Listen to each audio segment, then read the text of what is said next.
This is the Late Round Podcast with your host, JJ Zacharisa.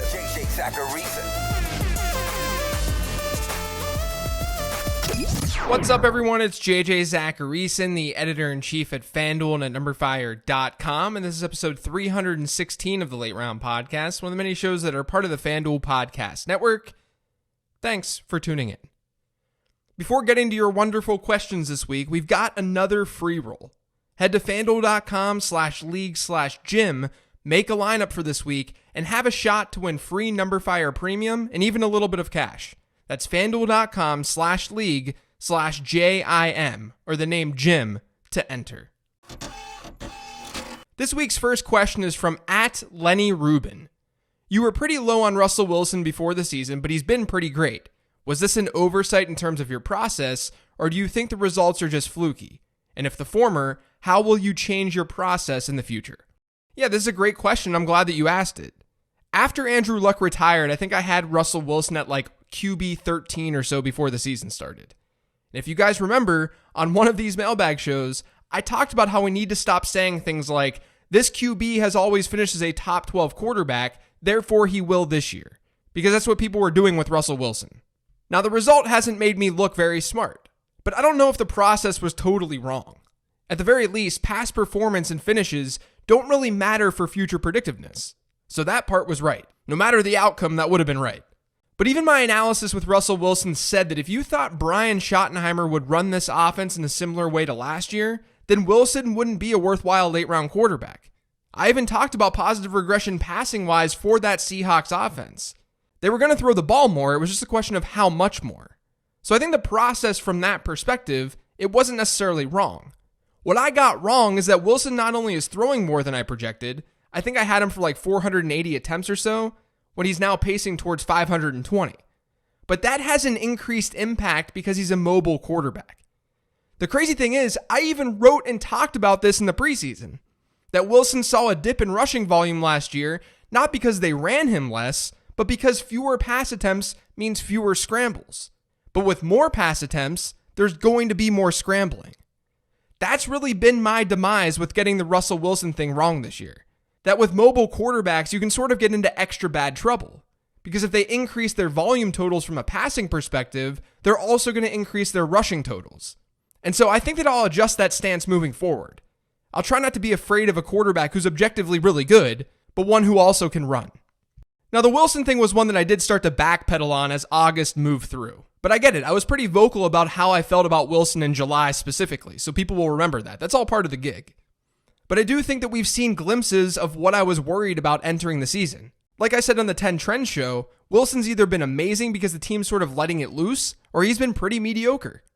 He's got 5 performances outside the top 12 in weekly scoring out of 10 games. But look at the Atlanta game with Russell Wilson, or even the Cincinnati game in week 1. He threw the ball 20 times in both of those contests against very, very beatable defenses.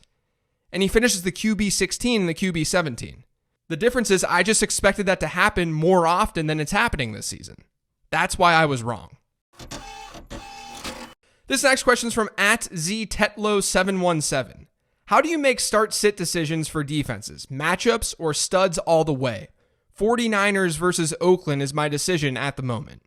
So I think one key thing for me is, do I need to make a move in order to start one of these defenses? As in, if I have San Francisco already, would I then have to drop someone in order to get that Oakland defense? If the outlook for those defenses is close, then there's no need to take on that add and drop. But generally speaking, if I had to pick one side here, it's that I'd take the good defense as long as they have at least an average matchup. Like with your situation this week, it's not like San Francisco's playing Kansas City or something. And it's not like Oakland will absolutely perform. It's not like they're a lock. There's still some risk with the Oakland Raiders defense, despite the matchup. They haven't been very good this year. So even though I don't do start-sits on this show, I think that you should be playing San Francisco. This next question is from @TFCNFL. Do you see Robert Woods' production increasing with the offensive line problems in LA and McVay planning to get the ball out quick? Or would someone else benefit from the production? It's really hard for me to say anyone benefits from poor offensive line play. We may look at a situation like this one and say, oh, they're going to throw shorter passes. That means more volume, which means more fantasy points, especially in PPR formats. But we really should look at it and say, oh crap, this offensive line is hot garbage, so they're not going to be able to extend drives and move the ball down the field. And that's what's most important. You want players in good offenses who are then able to find the end zone. And the volume will be there if the offense is efficient. So I would say no one benefits from poor offensive line play. Though Robert Woods is still a positive regression candidate this year with 566 receiving yards and 0 touchdowns. This next question is from @FadeToZachFF. If you had Jameis Winston, Chris Godwin, and Mike Evans on your team and needed a tight end to fill for a bye week, would you pick up O.J. Howard? So if he was a clear-cut top 5 tight end, sure. But he's on the waiver wire for a reason right now. I think he could have a strong second half, but we can't sit here and predict O.J. Howard will have a great game this week. I think you're putting way too much stock into one team. I'm fine with Godwin and Evans because they're seeing such a consistent and high target share. But if the Bucs tank this week, you're in a bad spot to win your game. Now the opposite could happen, but you're also then capping your ceiling to a degree with 3 pass catchers from the same team. You're not playing a GPP here. You're playing a head-to-head. So no, I wouldn't go with O.J. Howard. This next question is from @JacobJoe36624708. Panic on Saquon? I don't think it's necessarily time to panic on Saquon Barkley, no. It doesn't sound like they're shutting him down, and in weeks 15 and 16, he gets Miami and Washington. And all of his peripheral numbers still look good. He's seen 18% of the Giants' targets and 97% of the running back rushes since he returned from injury. So as long as he's not hurt, Saquon Barkley should be fine. This next question is from @BurleyBoy77. Is someone like Robbie Anderson a drop when it's prime handcuff season? Yeah, I mean, I think in a normal 10 or 12 team league, that's a fine move, especially if Robbie is like your wide receiver 5. I had Robbie Anderson as a buy candidate at one point this season, and I did the same thing with Jamison Crowder given the team's schedule. And Crowder's looking like the only wideout on that team that you can really trust week in and week out. I'm sure with Anderson, we're still going to see some spiked weeks, and he still does have a chance to be usable down the stretch. But the upside move is to have a high-end handcuff. And the safe move is to handcuff your own running back. So if you don't need Robbie Anderson, I think that this is a fine move. This next question is from @BPuzzols. Love your podcast, JJ. Thanks. So, should you ever fret about starting a defense that goes directly against your position players? E.g., I have Winston, Evans, and the New Orleans defense. Now, I care a lot less about a non-quarterback going up against my defense, because we know the quarterback is going to impact opposing defensive scoring most. He'll get sacked, he'll throw interceptions, and so on. Points against is important, but turnovers are more important for your defense. Now, with that being said, this is still very much a floor play rather than a ceiling play. Winston may be a little bit different because he can turn the ball over a couple of times and still be very viable in fantasy football, like we've seen in the past. But if you can avoid doing something like this, I would recommend it. Like, we don't do this in DFS for a reason. And I sort of look at DFS as the optimal way to build a lineup, since you're free to do whatever you want with these players. You're not restricted by having the same players each week. And in DFS, in order to get an optimal lineup, we don't use players in a lineup with their opposing defense also in that lineup. Just like if you want crazy upside, you stack teams and you stack games. So I would avoid it if I could, but I don't avoid it to the point of being suboptimal since we're playing head-to-head, not in a big tournament. This next question is from @SwervinShervin. What players that have either disappointed or not lived up to preseason expectations could turn it around for the fantasy football playoffs? So looking at preseason ADP, one player who popped for me with this question was Damian Williams, only because he's seeing more work in that offense. He's seen 70% or more of Kansas City snaps in each of the last 2 games. The problem with Williams is that the schedule for Kansas City isn't the best in the world. There's also the Chargers wide receivers. They've generally disappointed, at least of late. But they get Minnesota, who hasn't played very well in the secondary this year, and then Oakland, both in LA, both those games in LA during the fantasy football playoffs. So maybe Keenan Allen and Mike Evans end up helping fantasy teams.